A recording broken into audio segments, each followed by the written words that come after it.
Hello friends, हम देखते हैं fraction of dissociation and fraction of association. उसके बारे में टेक्स्ट बुक में थियरी में नहीं लिखा है, लेकिन न्यूमेरिकल्स में आपको है fraction of dissociation and fraction of association. तो फ्रैक्शन ऑफ डिसोसिएशन क्या है? यदि मैंने सॉल्यूट को सॉल्वेंट में ऐड करता हूं तो सॉल्यूट में से कितना पार्ट डिसोसिएट होता है, that is known as fraction of dissociation. यदि समझो कि मैंने 1 मोल NaCl को वाटर में ऐड किया, डिसॉल्व किया, तो उनमें से 0.5 मोल का डिसोसिएशन होता है। 0.5 मोल का डिसोसिएशन होगा, इसका मीनिंग क्या हुआ कि 50% है तो डिसोसिएशन फ्रैक्शन है ना, वो होगा 0.5। 100% होता है। समझो कि मैं बात करता हूं कि मैं 1 मोल NaCl को मैंने वाटर में डिसॉल्व किया और 1 मोल NaCl का एसोसिएशन हो गया, सॉरी डिसोसिएशन हो गया, डिसोसिएट हो गया, तो बोलूंगा 100% डिसोसिएशन होगा तो डिसोसिएशन फ्रैक्शन अल्फा की वैल्यू होगी 1। ओके, मतलब 100% मतलब अल्फा कितना होगा 1, इस तरह। ओके, तो 50% होगा तो अल्फा कितना होगा 0.5। ऐसा हम पढ़ चुके हैं 11th में, तो वही है।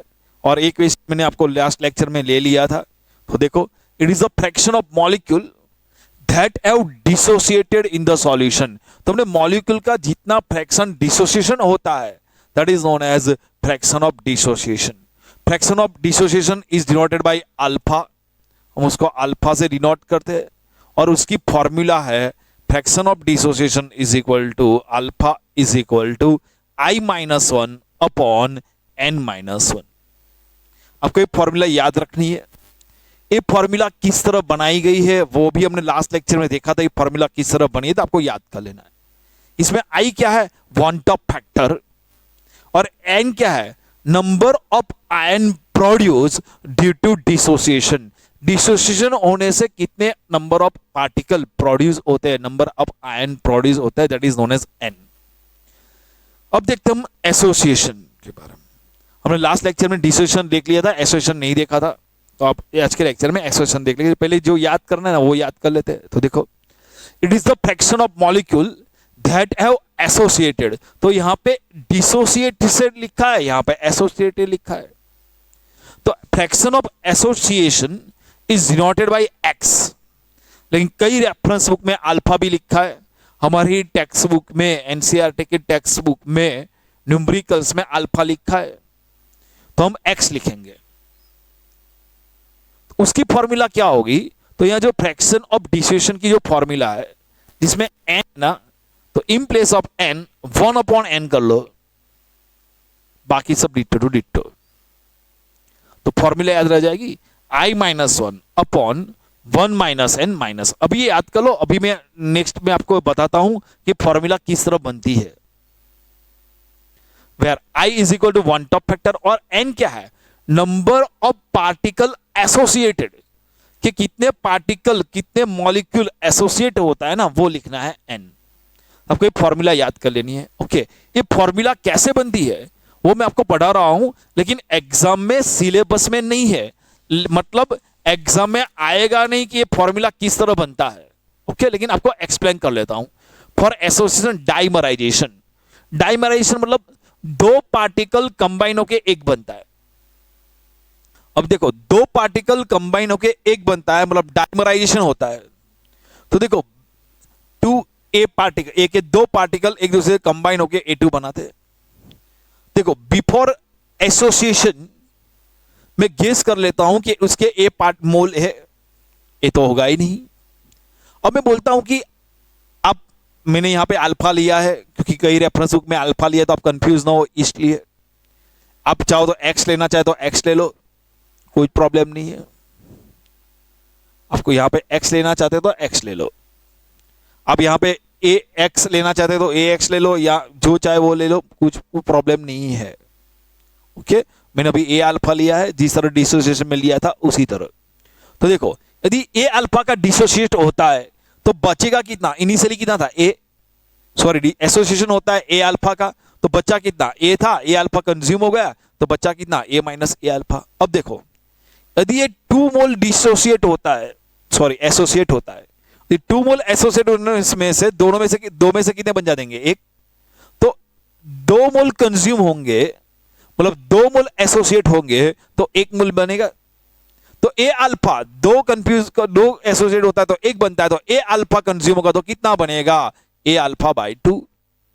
आप कैलकुलेशन कर दो, 2 में से 1 बनता है तो ए अल्फा कंज्यूम होता है, तो ए अल्फा में से क्या बनेगा?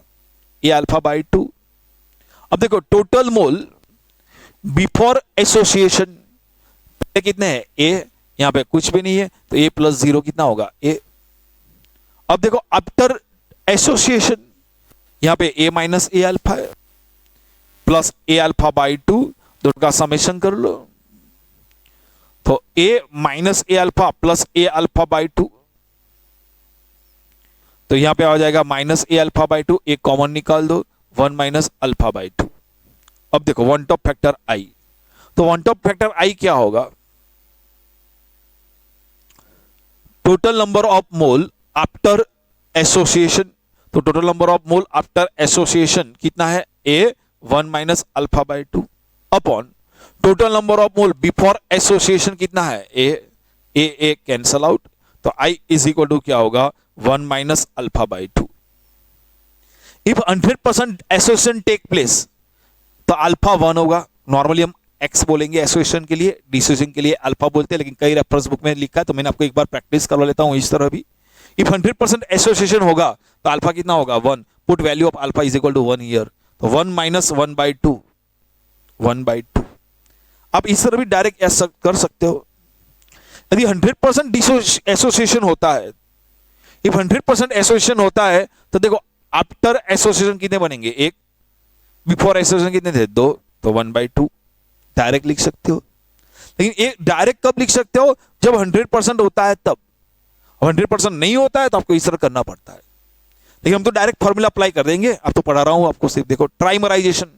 ट्राइमराइजेशन मतलब 3 मॉलिक्यूल एक दूसरे से कंबाइन होकर एक बनेगा, तो 3A में से A3 बनता है।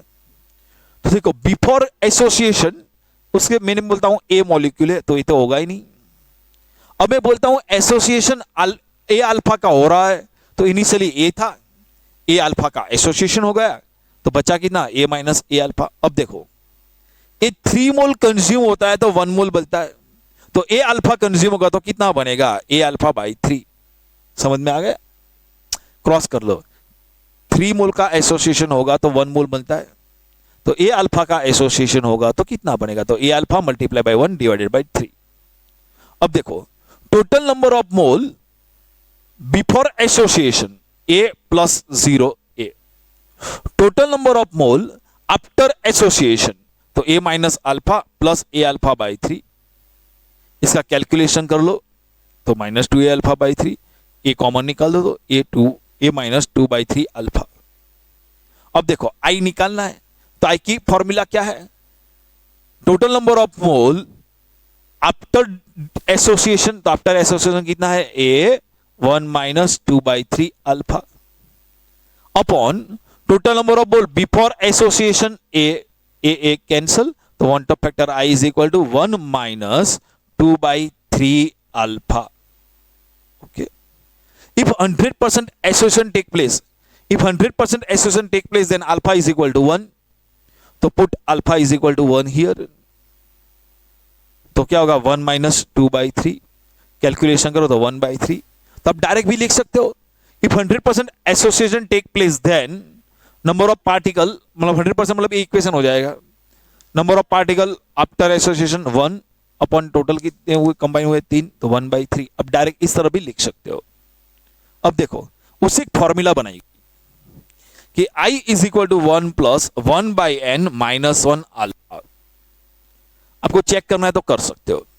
देखो यहां पे 2 मॉलिक्यूल कंबाइन हुआ ना, तो n is equal to 2, put n is equal to 2 here, तो क्या होगा? Alpha is equal to I minus 1 upon 1 by 2,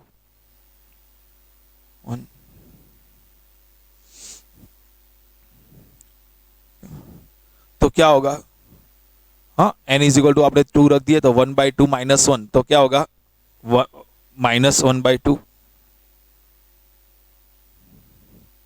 तो देख लो यहाँ पे रखो आई की फॉर्मूला क्या होगी, देखो 1 माइनस मैंने अल्फा रखना है ना, चलो देखो यहाँ पे आपको यहाँ पे रखो n इज इक्वल टू 2 क्या होगा, तो i is equal to 1 plus 1/2 minus 1 alpha, तो i is equal to 1 plus 1/2 minus 1 એટલે माइनस 1/2 अल्फा। देखो आ गया है, अभी 3 रखो तो आपको ये फॉर्मूला मिल जाएगी, n इज इक्वल टू 3 रखो तो आपको ये फॉर्मूला याद रखना है। तो अल्फा की फॉर्मूला बना तो अल्फा इज इक्वल टू क्या होगा, i minus 1 upon 1 minus n/1, आपको ये याद रखना है फॉर्मूला। और हम जब एसोसिएशन होता है ना तो अल्फा नहीं लिखते, x लिखते हैं। तो x की फॉर्मूला क्या है, i minus 1 upon 1 minus n/n, तो ये याद रखना। तो ये जो पूरा है ना वो आपके सिर्फ कैलकुलेशन के लिए बताया था, आपको सिर्फ कैसे आता है, तो आपको ये कुछ लफड़े में पढ़ने की जरूरत नहीं है, आपको सिर्फ इतना याद रखना है। डायरेक्ट फॉर्मूला अप्लाई कर देंगे हम, कहां से आई फॉर्मूला आई वो आपके सिलेबस में नहीं है, तो आपको सिर्फ याद रखना है fraction of dissociation is denoted by alpha, fraction of association is denoted bye x. Fraction of dissociation alpha की फॉर्मूला क्या है, i minus 1 upon n minus 1। Association की फॉर्मूला क्या होगी, in place of n 1/n। यहाँ पे n क्या है, नंबर ऑफ आयन प्रोड्यूस, यहाँ पे क्या होगा, number of ion associate, number of molecule, number of particle associated. हम न्यूमेरिकल्स देखते हैं तो आपको समझ में आ जाएगा किस तरह न्यूमेरिकल्स करते हैं।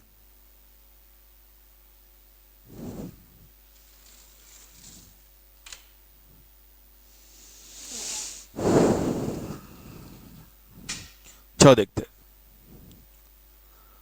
2 ग्राम ऑफ बेंजोइक एसिड, तो 2 ग्राम बेंजोइक एसिड है C6H5COOH, dissolve in 25 gram of benzene. तो 2 gram of benzoic acid dissolve in 25 gram of benzene shows a depression in freezing point is equal to 1.62 kelvin. तो depression in freezing point 1.62 kelvin है। Molar depression constant for benzene मतलब Kf 4.9 है। What is the percentage association of acid, it forms dimer in the solution. Dimer बनेंगे मतलब benzoic acid के 2 molecule एक दूसरे से कंबाइन होंगे, मतलब n की वैल्यू क्या है 2। तो यहां पे देख लो, चलो 2 gram benzoic acid is dissolve in 25 gram of benzene, मतलब सॉल्यूट कौन है, बेंजोइक एसिड कितना है 2 ग्राम, सॉल्वेंट कौन है, बेंजीन कितना है 25 ग्राम। तो 2 ग्राम बेंजीन को 25 ग्राम बेंजीन में डिसॉल्व करने से depression in freezing point delta TF क्या है, 1.62 केल्विन। मोलर डिप्रेशन कांस्टेंट कितना है, Kf की वैल्यू 4.9। डाइमर है मतलब n बराबर 2, डिग्री ऑफ एसोसिएशन निकालना है x। चलो इसका मोलर मास निकालते हैं। तो यहां का जो मोलर मास निकालते हैं ना हम कि फॉर्मूला से, कार्बन का एटॉमिक मास होता है 12, हाइड्रोजन का 1, कार्बन का 12, ऑक्सीजन का 16, H का 1। ये जो निकालते हैं ना वो उसको हम बोलते हैं नॉर्मल मोलर मास और बोलते हैं कैलकुलेटेड मोलर मास। तो normal molar mass of benzoic acid calculation करने से कितना मिला, 1.222 ग्राम पर मोल। तो 2 मेथड से हम करेंगे, मेथड से अब न्यूमेरिकल्स। तो पहले एक मेथड देख लेते हैं, बाद में शॉर्ट मेथड देखते हैं। तो पहले देखो, जब भी फ्रीजिंग पॉइंट आ जाए तो मेरे पास सिर्फ एक ही फॉर्मूला है, delta TF is equal to KF into M। यदि मैं I लिख दूंगा ना तो यहां पे जो मोलर मास मिलेगा वो नॉर्मल मिलेगा। यदि मैं I नहीं लिखूंगा तो जो मोलर मास मिलेगा वो मोलर मास सही नहीं होगा, वो कैसा होगा, एबनॉर्मल मोलर मास। तो अभी मैंने I नहीं लिखा है, तो देखो डेल्टा टीएफ गिवन है 1.62, KF गिवन है 4.9, M क्या है, molality mass of solute in gram, molar mass of solute, mass of solute in gram, तो ऊपर हो जाएगा 1000। तो mass of solute M2, molar mass of W2, molar mass of solute M2, mass of solvent W1। Okay, रख दो value 1.62, 4.9। Molar mass of solute in gram, तो बोलो solute in gram कितना है 2 gram, multiply by molar mass of solute. मैंने I नहीं लिखा है तो ये नॉर्मल एबनॉर्मल मोलर मास है, एबनॉर्मल मुझको नहीं मालूम है। तो abnormal molar mass, mass of solvent in gram 25 gram, solvent का मास कितना है 25 ग्राम। तो यहां से मैं एबनॉर्मल मोलर मास मैंने कैलकुलेट कर दिया तो कितना मिला 241.98 ग्राम पर मोल। अब van't Hoff factor i calculate करने के लिए मेरे पास एक फॉर्मूला है, normal molar mass upon abnormal molar mass. तो van't Hoff factor i calculate करने के लिए क्या फॉर्मूला है, normal molar mass upon abnormal molar mass. चलो नॉर्मल मोलर मास, तो हम देखो यहां पे हम नॉर्मल मोलर मास कैलकुलेट करते तो कितना होता है उसका 122 अपॉन एबनॉर्मल मोलर मास कितना है 241.98। तो normal molar mass of solute upon abnormal molar mass of solute, तो 122 अपॉन 241.98, तो इसका आंसर कितना होता है 0.504। तो वन टॉप फैक्टर आई की वैल्यू हो गई 0.504। चलो फॉर एसोसिएशन, अब मैं एसोसिएशन के पीछे आईसी फॉर्मूला निकालता हूं। तो देखो बेंजोइक एसिड के दो पार्टिकल, दो मॉलिक्यूल कंबाइन के वन बनाएगा डाइमर। मैं गेस कर लेता हूं कि इनिशियली उसका एक मोल होगा, आप जो चाहे वो गेस कर लो, कुछ प्रॉब्लम नहीं, आंसर सेम आएगा। मैंने गेस कर लिया कि यदि बेंजोइक एसिड का एक मोल होगा तो कुछ होगा ही नहीं। अब एसोसिएशन होगा तो मैं गेस कर लेता हूं एक्स अमाउंट है ना, वो एसोसिएशन होता है। तो इनिशियली कितना था एक, एसोसिएशन कितना हुआ एक्स, तो बचा कितना 1 माइनस एक्स। अब देखो यहां पे यदि दो मोल का एसोसिएशन होता है तो एक बनता है, दो में से एक बनता है, तो एक्स मोल का एसोसिएशन होगा तो कितना बनेगा x/2। अब देखो total mole before association 1 + 0 1, after association 1 minus x plus x/2, तो 1 माइनस x/2। तो वन टॉप फैक्टर आई निकालना है तो मेरे पास फॉर्मूला है total number of mole of particle after association upon total number of mole of particle before association.